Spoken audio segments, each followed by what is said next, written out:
ప్రతిదాన్ని రాజకీయ కోణంలో చూసే అలవాట్లు ఎందుకు వస్తున్నాయి? ఎక్కడన్నా సరే లేని విధంగా ఈ రాజకీయ నాయకులు ఆంధ్రప్రదేశ్ని సర్వనాశనం చేయడంలో దిక్కుమాల రాజకీయ నాయకులు మేజర్ అందరూ అంటలేదు మోస్ట్ ఆఫ్ ద నాయకులు కులాలని మతాలని ఉప ప్రాంతాలను అడ్డం పెట్టుకుని చేసే దిక్కుమాల రాజకీయాలు ఇంకెక్కడా లేదు. టేక్ తెలంగాణలో ఫస్ట్ తెలంగాణ మా ప్రాంతం, తర్వాత పార్టీ అఫిలియేషన్, తర్వాత మతం కూడా ఉంది అక్కడ, ఆఖరణ కులం.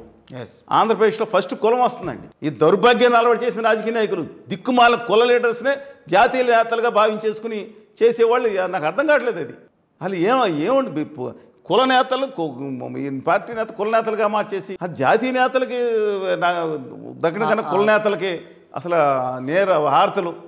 స్వాతంత్ర ఉద్యమంలో ఇప్పుడు తోట బిపిన్ చంద్ర పాల్ గారు నాన్నగారు నరసయ్య గారు ఉన్నాడు. మీరు చూడండి, మీరు ఎక్కడెక్కడో జూలియన్ వాల్బాగ్ అంటారు, ఆ జెండా పట్టుకుని బ్రిటిష్ వాళ్ళు కొట్టుకు చనిపోయిన తర్వాత ఆయన ఆ జెండా వదలేదు. అంత గొప్ప పోరాటం.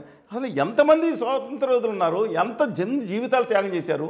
తండ్రి కొడుకు అందరూ కూడా యుద్ధాలు చనిపోయిన వాళ్ళు ఎంతమంది ఉన్నారు దేశం కోసం. ఎంత గొప్ప చరిత్ర ఉన్న దాన్ని మర్చిపోయి కుల నాయకులను జాతీయ నాయకులు చేసేస్తారు.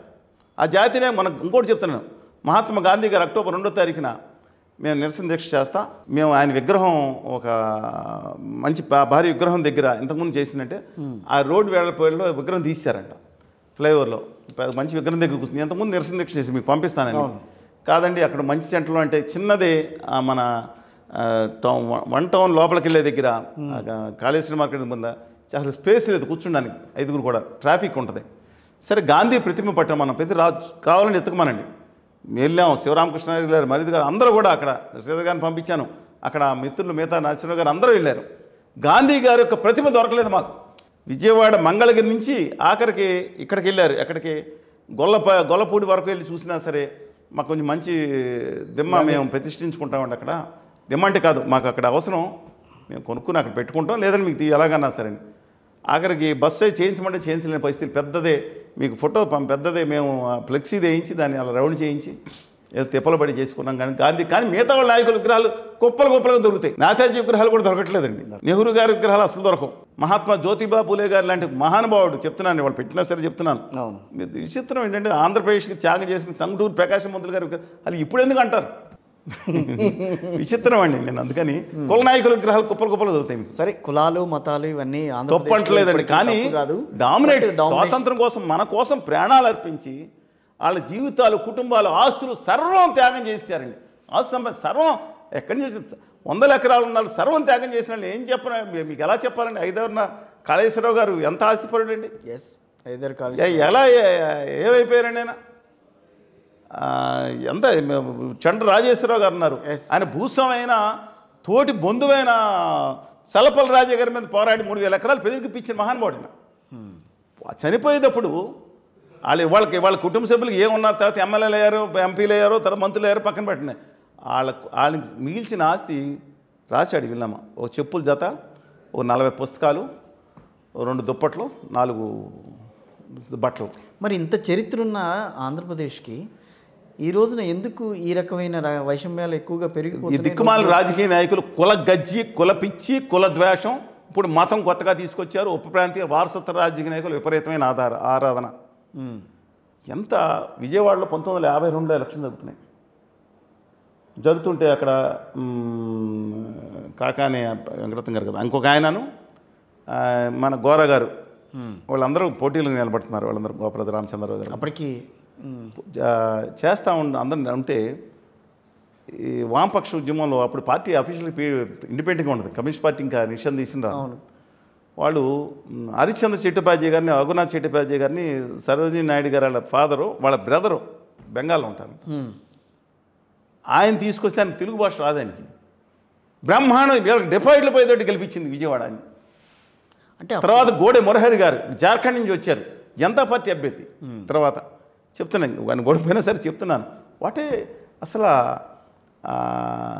ఎర్ర రక్తం ఎక్కువగా ఉన్న ప్రాంతం, ఎర్ర రక్తం కాదండి, మొత్తం ఇండియాలో కనుక హేతువాద ఉద్యమానికి పునాదేసింది వాళ్ళలో ముఖ్యమైన వాళ్ళు గోరా గారు. శ్రీలంక వెళ్ళి అన్ని చోట్లకి వెళ్ళి సచ్చి అసలు యూత్ ఎనీథింగ్ మీరు చేసుకోండి, ఒక అభ్యుదయ ప్రాంతంగా ఉండాల్సింది, సామాజిక విప్లవానికి పునాదిగా ఉండాల్సిన ప్రాంతం, ఇప్పటికీ రాజకీయ చైతన్యం గల ప్రాంతం అనే అంటాం విజయవాడ. రాజకీయ చైతన్యం, అతి చైతన్యం గల ప్రాంతం కూడా. ఓహో, అతి చైతన్యం కూడా ఉంది దాంట్లో. నేను తప్ప, అతి చైతన్యం నిజంగా. సరే, ఏదైనా మన టాపిక్ డైవర్ట్ అవుతున్నట్టు. అవును. కానీ మై హంబుల్ రిక్వెస్ట్ అండి, రాజకీయాల్లో ఎవరైతే మన స్వాతంత్రం కోసం, మనం ఇలా మాట్లాడే భావస్వేచ్ఛ కోసం, అక్కడ కోసం ఎవరైతే పోరాడారో వాళ్ళని తలుచుకోకుండా, అలాగే అక్కడ జయాంధ్ర, ఇంకోటి చెప్తానండి మీకు, విజయవాడలో 99% మంది, విజయవాడలో 99.9% మందికి ఎవరు తెలియదు. వందలాది మంది జయాంధ్రాన్ని తమ హక్కుల కోసం ప్రాణాలు అర్పిస్తే ఒక స్మారకంది అక్కడ కడితే పక్కన పడి రోడ్డు పెంటకో అన్ని దారుణంగా ఉంటే, నేను వెళ్ళి ఆ రోజు మన మేయర్ గారిని చెప్పాను, మిగతా అందరం తీసుకెళ్ళాం, స్టూడెంట్స్ రవికిరణ్ అందరూ వచ్చారు. వెళ్ళి ఆయనకి లెటర్ ఇచ్చి దాన్ని బాగు చేసి మిగతా మేము చేస్తామండి, నా ప్రాయాలు వేస్తామని చెప్పి వాళ్ళు కూడా కొంత ప్రయత్నించి నేను అందరిని పిలిచారు, రఘురెడ్డి గారిని అందరిని పిలిచానండి. చెప్తున్నాను, విష్ణు గారు అందరూ వచ్చారు. అక్కడ దాన్ని మళ్ళీ స్తూపాన్ని తిరిగి కొంచెం గౌరవప్రదంగా చేసి ఏర్పాటు చేసాం. 99.9% మంది పట్టదు. వచ్చిన వాళ్ళు కూడా అసలు ఒక జాతి తన పోరాటం కోసం చేసిన వాళ్ళని గుర్తుంచుకొని ఏ జాతి నిలబడుతుందండి? తెలంగాణ రండి, నేను చూపిస్తాను. మీరు ఇట్లా జాతికి మతం ఇవన్నీ మాట్లాడతారు కాబట్టి మీడియా కూడా కొంచెం దూరంగా పెట్టింది కొన్ని విషయాల్లో. Your media. అవును, నేను ఎవరన్నా, నేనండి ఒకటి చెప్తున్నా, నా తెలుగు జాతి గొప్పది, నాకు ఆంధ్రప్రదేశ్ తెలంగాణ కావాలి, ప్రపంచంలో నాకు కావాల్సిన మానవీయత తెలుగు జాతి, తర్వాత నా దేశం. దేశం మీకు మొదట. కానీ నా తెలుగు జాతికి అవమానం జరుగుతున్నప్పుడు నాకు తెలుగు జాతి, తమిళ, నా ద్రవిడులు, బెంగాలీ, మరాఠా, అలాగే దేశం అంతా కావాలి, దేశం నెంబర్ 1గా ఉండాలి ప్రపంచంలో కోరుకుంటా. కానీ నా తెలుగు జాతిని బలి చేయడానికి నేను సిద్ధపడను. నాకు కాశ్మీర్ గురించో, ఎక్కడో అస్సాం గురించో, ఇక్కడ తెలుగు జాతి జనం చచ్చిపోయినా పర్వాలేదు, అది బాగుండాలంటే నాకు అవసరం లేదు. దాన్ని మీ దేశభక్తులు ట్యాగ్ చేసుకోండి మీరు.